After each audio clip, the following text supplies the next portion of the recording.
Bonjour chers élèves, c'est Michel Babacar Seck, professeur de SVT au lycée John Fitzgerald Kennedy. Alors, je suis là pour dérouler la troisième séquence de la leçon sur la reproduction chez les spermaphites.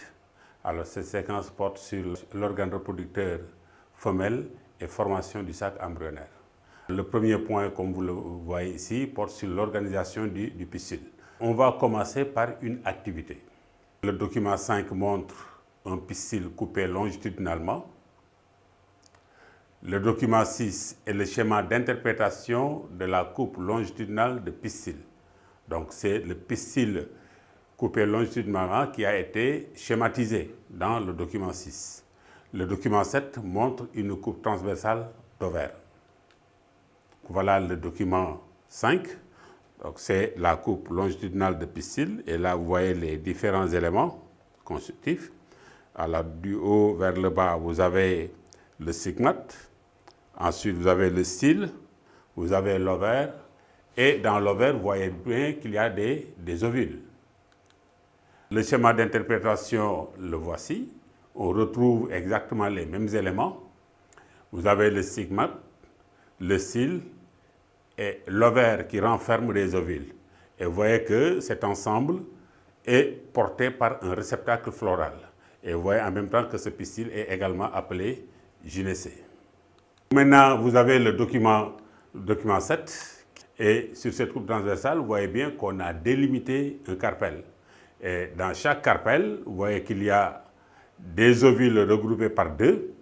Et les différents ovules sont réunis par un placenta. Voilà la consigne maintenant.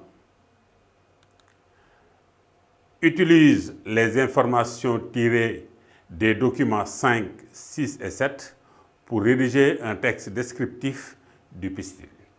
Les réponses attendues sont là. Chaque pistil est constitué d'un ovaire contenant des ovules dans sa partie inférieure, d'une sorte de tige allongée appelée style, d'un stigmate destiné à accueillir le pollen. Une coupe transversale d'ovaire montre des carpelles renfermant des ovules reliés par un placenta. On va passer à une évaluation formative. La figure suivante montre une structure prélevée au niveau d'une fleur d'angiosperme. La consigne est la suivante. Donne la légende en indiquant le nom correspondant à chaque numéro, puis précise le titre. Donc voilà la structure. Pour cette structure, il faut donner le nom correspondant à chaque numéro. L'élément numéro 1, Abdoulaye.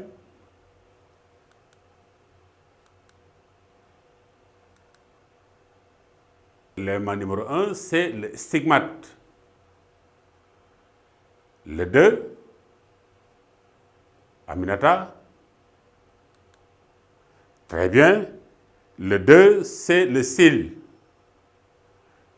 Le 3, Christophe. Le 3, très bien, il s'agit bien de l'ovaire. Et l'élément numéro 4, Cheikhouna. Très bien, l'élément numéro 4 est un ovule. Et vous voyez bien que l'ovule est à l'intérieur de l'ovaire.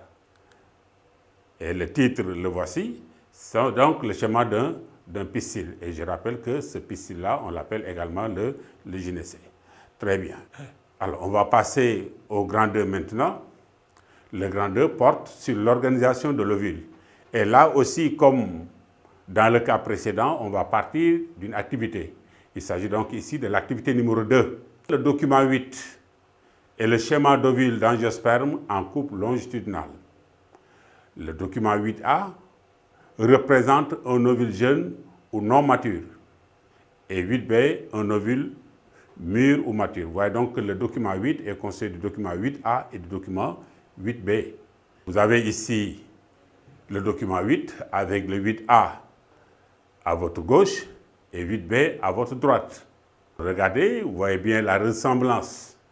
Donc il y a des éléments communs Mais il y a également des différences qu'il faudra constater ici.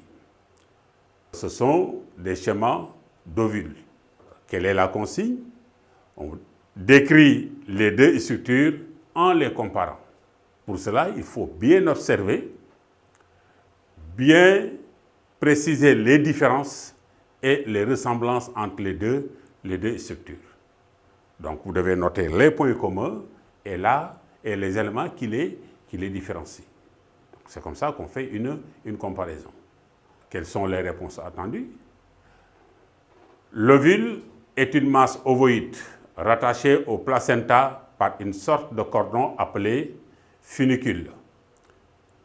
Une coupe longitudinale montre que l'intérieur de l'ovule est occupé par un tissu appelé nucelle, recouvert de deux téguments. Donc il y a un tégument interne et un tégument externe. Les deux téguments ne sont pas complètement fermés au sommet. Ils laissent une ouverture appelée micropyle. Et ce micropyle est bien visible donc sur les deux figures précédentes.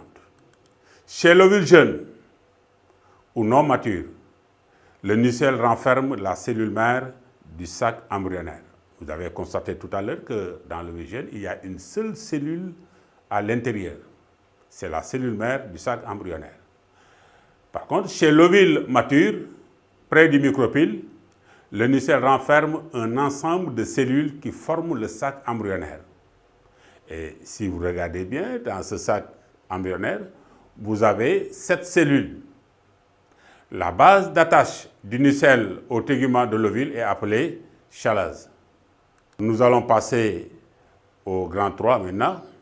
Le grand 3 qui porte sur la formation du gamétophyte femelle. Et je rappelle que ce gamétophyte femelle, on l'appelle également le sac embryonnaire. Activité 3. Et là, on vous propose un document numéro 9. Le document 9 montre le processus de formation du sac embryonnaire au gamétophyte femelle. Vous avez ici ce document 9. Vous voyez bien que c'est l'ovule qui a été représenté. On parle de l'ovule jeune. Et vous avez bien constaté que dans l'ovule jeune, il y a la cellule mère. Et regardez la formule chromosomique, c'est une cellule diploïde. Et vous voyez bien sur ce schéma que cette cellule mère subit un certain nombre de transformations. Vous voyez bien qu'il y a une méiose. Et c'est la méiose qui aboutit à la formation de 4 cellules haploïdes. Et là, on vous montre bien qu'il y a 3 de ces cellules qui vont dégénérer. Et celle qui reste à côté du micropyle va persister. Ces cellules sont des macrospores. Vous voyez bien, là également, il y a un certain nombre de divisions que la cellule restante va subir. Il y a une première mitose, on obtient 2 noyaux, une deuxième mitose de chacun des 2 noyaux. Cela aboutit à la formation de 4 noyaux. Et chacun des 4 noyaux subit une mitose. C'est la 3e mitose. Et là, vous voyez bien que vous avez 8 noyaux. Et vous voyez très bien que ce sont ces 8 noyaux qui vont s'organiser en 7 cellules. Regardez l'emplacement des cellules. Vous avez des cellules situées du côté du micropyle. Essayez donc de déterminer ces cellules. Vous avez au centre une cellule centrale. Et regardez le nombre de noyaux. On avait parlé de 8 noyaux, mais ces 8 noyaux s'organisent en 7 cellules. Pourquoi 7 cellules? Regardez ce qui se passe au centre. On vous dit cellule centrale a 2 noyaux. Ce qui signifie que ces 2 noyaux vont fusionner. Maintenant, regardez du côté opposé du micropyle, aux antipodes du micropyle. Il y a 3 cellules qui sont là-bas et qui sont appelées comment? Qui sont appelées des antipodes. La consigne est la suivante. On vous demande de rédiger un texte descriptif de ce processus. Donc, vous devez décrire tout le processus montré par cette figure. Réponse attendue. Au sein du nucelle, une cellule mère diploïde, c'est une cellule à 2 N chromosomes, subit une méiose et donne 4 cellules haploïdes. C'est ce qu'on a vu tout à l'heure. Ces cellules haploïdes sont appelées des macrospores, dont 3 vont dégénérer. Le noyau de la cellule restante subit 3 mitoses successives pour donner 8 noyaux qui vont former les 7 cellules du sac embryonnaire. Quelles sont ces 7 cellules? 3 cellules dites antipodes situées du côté opposé du micropyle, l'oosphère ou gamète femelle du côté micropillaire, 2 synergides qui épaulent l'oosphère et une cellule centrale à 2 noyaux. On va passer à l'évaluation formative maintenant. La figure suivante montre une structure prélevée au niveau d'une fleur d'angiosperme. Donne un titre et une légende à cette figure en indiquant le nom correspondant à chaque numéro. Indique dans quel élément de la fleur cette structure a été prélevée. Rappelle le processus de la formation de l'élément numéro 7. Vous avez la figure ici et vous voyez que les différents éléments sont numérotés. Donc c'est le titre qu'on vous demande et le nom correspondant à chaque numéro. Voilà, je vais essayer donc de vous interroger. J'espère que vous avez bien observé cette figure. Moustapha, la première réponse, c'est toi qui vas la donner. Très bien, le premier élément, c'est le tégument externe. Binta, quel est l'élément qui suit? Oui. Très bien, c'est le tégument interne. Ahmed, l'élément suivant. Très bien. Oui, c'est le nucelle qui est au centre. Aladji, très bien, vous avez ici un faisceau conducteur. Jean, l'élément suivant. Très bien, vous avez le il. Moustapha, au-dessus du il, c'est quel élément? Très bien, vous avez Chalaz. Aminata, l'élément qui vient après.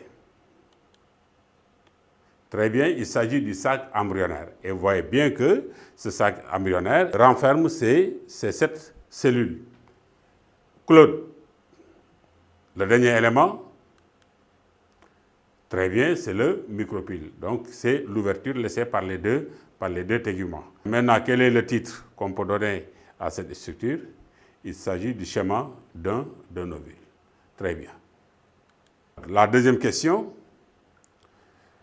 L'ovule, alors là, on vous avait demandé de préciser la partie de la fleur dans laquelle l'ovule a été prélevé.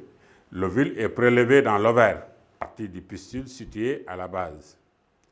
Dans la troisième question, on vous avait demandé de parler de la formation du sac embryonnaire. Dans le jeune nucelle du jeune ovule, une cellule se distingue rapidement par sa grosseur, la cellule mère du sac embryonnaire. Elle subit la méiose et donne 4 grosses cellules haploïdes. Ces cellules sont appelées des macrospores. Les 3 macrospores les plus proches du micropyle dégénèrent, tandis que la plus profonde augmente de taille. Son noyau subit 3 mitoses successives qui aboutissent à la formation de 8 noyaux. Le cytoplasme élabore des cloisons qui isolent 3 cellules à chaque pôle avec chacune un noyau haploïde. Entre ces 2 groupes, il reste une grande cellule avec 2 noyaux. Alors cette grande cellule, c'est ce qu'on appelle la cellule centrale. L'ensemble constitue le sac embryonnaire constitué de 7 cellules. Quelles sont ces 7 cellules? Vous avez 3 cellules profondes qu'on appelle les antipodes. Ils sont situés du côté opposé du micropyle. Vous avez une cellule centrale dont les 2 noyaux fusionnent rapidement. Et quand les 2 noyaux qui étaient tous les 2 haploïdes fusionnent, on obtient un noyau diploïde, c'est-à-dire à 2 N chromosomes. Ensuite, vous avez 2 synergides et une oosphère au pôle micropillaire. Et là, je rappelle que l'oosphère est au centre et l'oosphère est épaulée de deux synergides. Maintenant, voilà le schéma qui montre la formation du sac embryonnaire.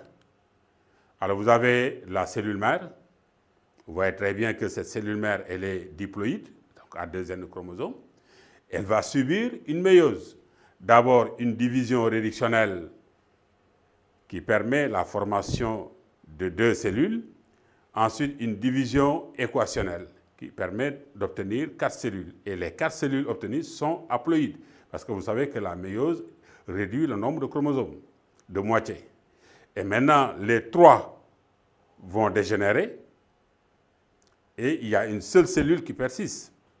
Vous voyez que le noyau de cette cellule subit 3 mitoses successives.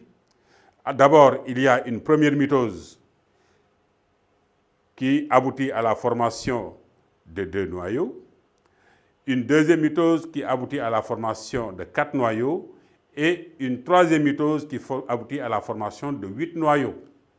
Et vous voyez que ces 8 noyaux s'organisent pour former cette cellule. Regardez du côté opposé, vous avez les 3 antipodes. Au milieu, vous avez les 2 noyaux de la cellule centrale. Ça veut dire que ces 2 noyaux vont fusionner pour former la cellule centrale. Et du côté micropillaire maintenant, vous avez l'osphère au centre, épaulé de 2 synergites. Et là, vous avez le sac embryonnaire. Et ce schéma vous montre le processus de formation du sac embryonnaire. C'est ça qui met fin, chers élèves, à la séquence numéro 3 sur la leçon portant sur la reproduction chez les spermatozoïdes. Alors la prochaine fois, nous verrons la séquence 4 et éventuellement la séquence 5 et la séquence 6. Je vous remercie.